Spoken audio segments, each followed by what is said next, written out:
Salve, salve, gente boa! Bem-vindos a mais um estudo da Escola Teófilos, aqui é o professor Euclides.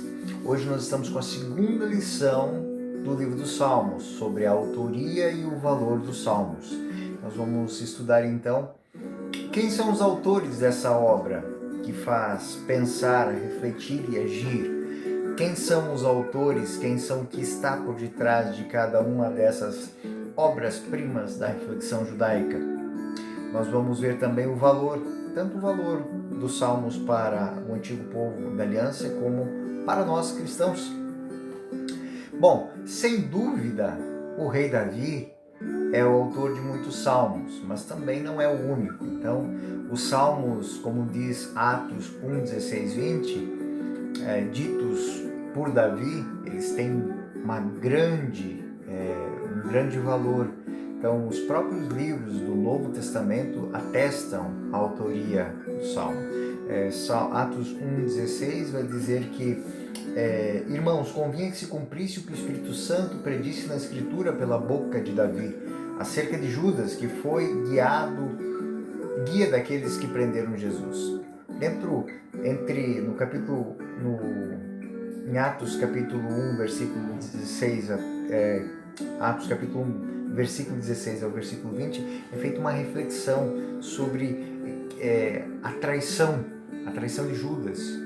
Então, Judas, que é comparado a outros personagens que traíram, que se venderam, que venderam os seus valores, Então, o próprio livro dos Atos atesta duas coisas importantes. Primeiro, a autoria de Davi, e depois a inspiração do Espírito Santo, a ação do Espírito Santo para que um fato que é histórico se torne uma reflexão muito mais abrangente.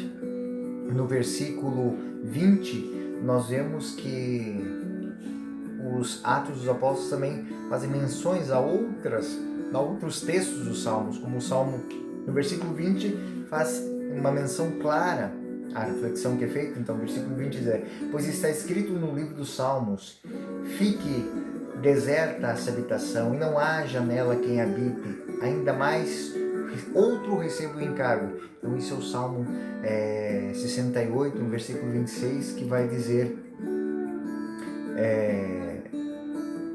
vai descrever um fato, né? Versículo 26, seja devastada sua morada e não haja quem habite em suas tendas. Então, é a cena de Judas que vende, e o dinheiro que ele ganhou para atrair Jesus foi usado para comprar um local para o seu sepultamento, ou seja, e é depois chamado de campo de sangue, né?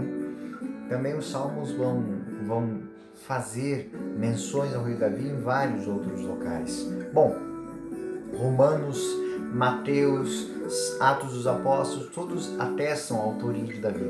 Mas Davi não é o único autor dos livros dos Salmos, né?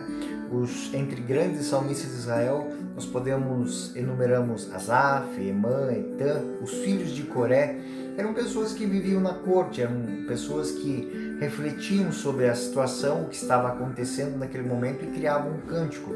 Moisés também é autor de alguns textos, né? Alguns salmos. Então, por exemplo, Salmo 38, Salmo 41, Salmo 48, Salmo 42 ou 49, né?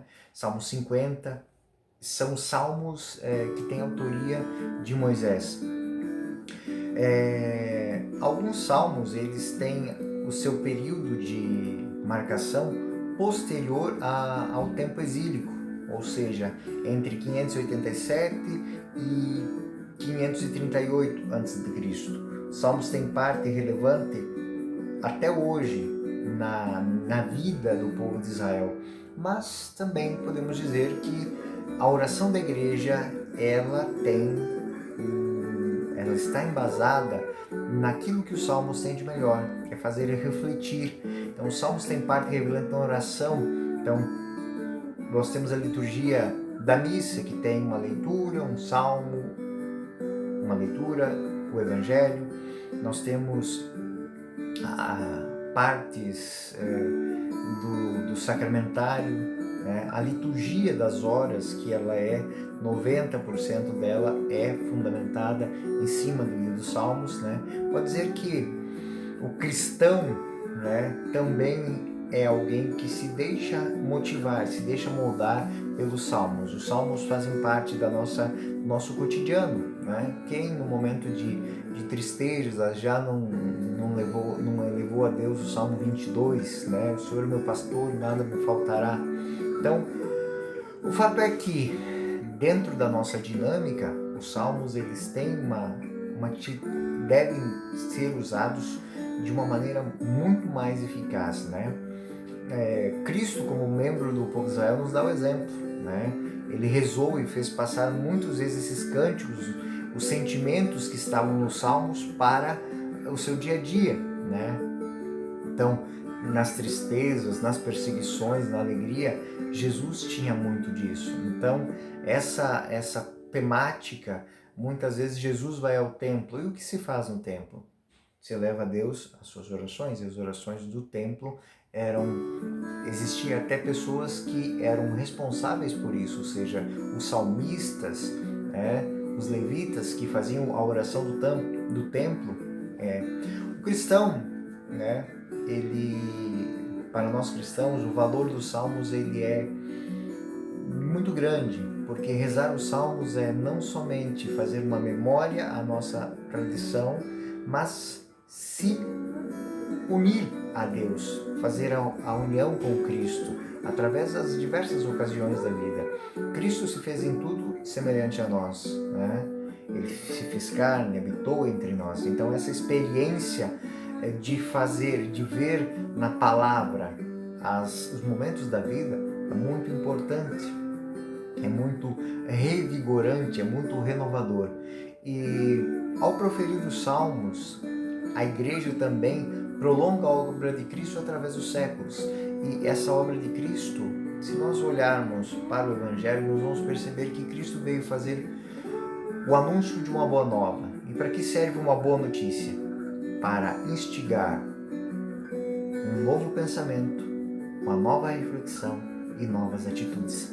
Então, os Salmos têm por detrás de si esse chamado, esse convite a uma atitude nova, a uma renovação de pensamento, de espírito, de atitudes. Isso é muito importante. A linguagem dos Salmos, muitas vezes, ela não é uma linguagem tão simples, né? Por quê? Porque o salmista, hoje a gente diz licença poética, muitas vezes ele usava dessa licença poética e fazia muitas comparações, os ditos antropomorfismos, onde Deus é assimilado, é colocado à semelhança de um homem. E isso só será compreendido mais tarde quando Cristo se faz carne e habita entre nós. Então, os braços de Deus, os pés de Deus, os olhos de Deus, ouvidos, boca, lábios de Deus. Então é como os salmos vão deixar muito claro que Deus tem pés, Deus tem ouvidos, Deus tem boca, né?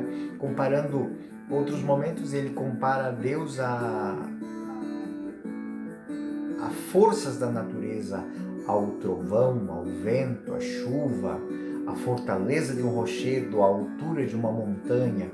Então, os salmos têm esta linguagem, ela é poética, mas todas as vezes que estas qualidades são qualidades de Deus. Também são comparadas a obras humanas. Deus é comparado como uma cidade fortalecida, uma cidadela, como um muro de proteção, como um local de refúgio, de proteção, onde ele é escudo, onde ele é a espada que é embainhada. Então, os salmos têm esta dinâmica, fazer com que nós entendamos. Agora vocês imaginem os salmos sendo cantados em comum por um povo que está sendo perseguido. Os salmos, eles levam um elevar de alma, de força interior. Então, é um modo de falar de Deus que está muito mais próximo do homem do que um texto corrido, de um texto histórico.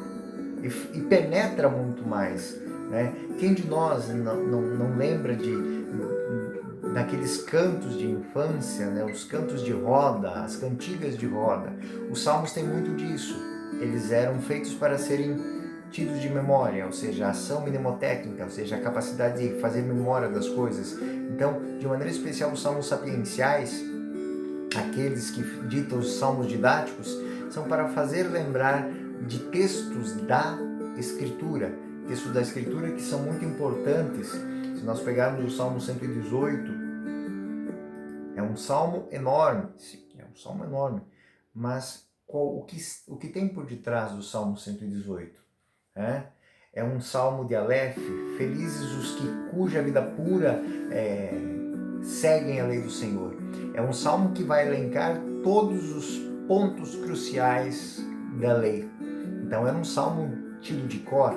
Então vocês imaginam, felizes os que guardam com esmero os preceitos do Senhor e o guardam e o procuram de coração. Olha a didática disso, isso sendo cantado. E além de tudo mais, é um salmo que vai usar as palavras, ou seja, o alfabeto como um jogo. Então, as leis que começam com A, com B, com C, com D, com E, com F, com J, é um salmo para ser memorizado, para ser cantado, dito, né? Não sereis tão confundidos se ficar os olhos nos vossos mandamentos. Então, ele está dizendo verdades a cada versículo, cada estrofe. Cada estrofe uma verdade sobre a lei é dita. Então, a didática disso aqui é muito grande. Em 2 versículos, em 3 versículos, nós temos uma ferramenta de mudança de vida. Imagine, o primeiro versículo diz o quê? Felizes aqueles cuja têm vida pura e que seguem a lei do Senhor. Serve para todo mundo. Judeu, muçulmano, cristão, para todos. Felizes os que guardam com esmero os preceitos e o procuram de coração. Segundo versículo, segundo ensinamento. Terceiro versículo, os que não praticam mal, mas andam em seus caminhos. Terceiro versículo, terceiro ensinamento. Impusestes vossos preceitos para serem observados fielmente. Ou seja, uma lei, ela não está lá para ser questionada, ela está sempre ser obedecida. Então, toda essa dinâmica que os salmos... Desculpa, uma aguinha é bom de vez em quando. Os salmos, eles trazem essa dinâmica, ou seja, cada palavra, ela tem um versículo. Pode mudar a vida de uma pessoa. Uma palavra pode mudar a vida de uma pessoa. Um conceito pode mudar a vida de uma pessoa. Uma reflexão pode mudar uma atitude pode mudar uma vida pode mudar a história. Então essa é a grande realidade do livro dos Salmos. Os conceitos, os conceitos que estão dentro do livro dos Salmos, eles permeiam a nossa vida cotidianamente. Então assim, um conceito de uma oração que é cantada em comum, ela muda a vida de um povo, ela faz com que um povo pense de maneira diferente. Então, muitas vezes os salmos eles são tidos apenas como orações, como pedidos, como ação de graças, mas raramente as pessoas veem os salmos como chave de leitura da história, como chave de ignição de novas atitudes. Então os salmos servem para isso. É uma chave de ignição de um novo pensamento, de uma nova reflexão, de novas atitudes. Então você que está assistindo esta lição, desta aula sobre os salmos, saiba que a função dos salmos não é simplesmente uma prece de mãos postas, mas um convite a abrir a mente, a reflexão, o coração, para que a atitude seja diferente. Que a oração, enquanto oração, ela pode se perder no tempo, mas a atitude, ela se propaga. A minha reflexão, meu pensamento diferente gera uma atitude nova que será copiada por ele, e nós faremos um mundo novo. Essa é a dinâmica dos salmos, porque os salmos são feitos para serem cantados em comum.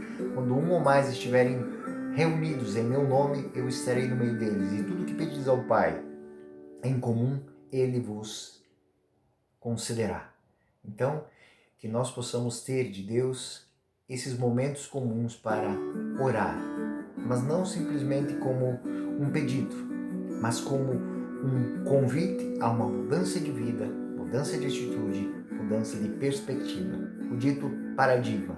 Vamos mudar os nossos paradigmas, que as nossas orações sejam um impulso de novos pensamentos, e esses pensamentos a reflexões, reflexões em atitudes e atitudes em vida nova, que façam diferença para a nossa história, para o nosso tempo, para a humanidade.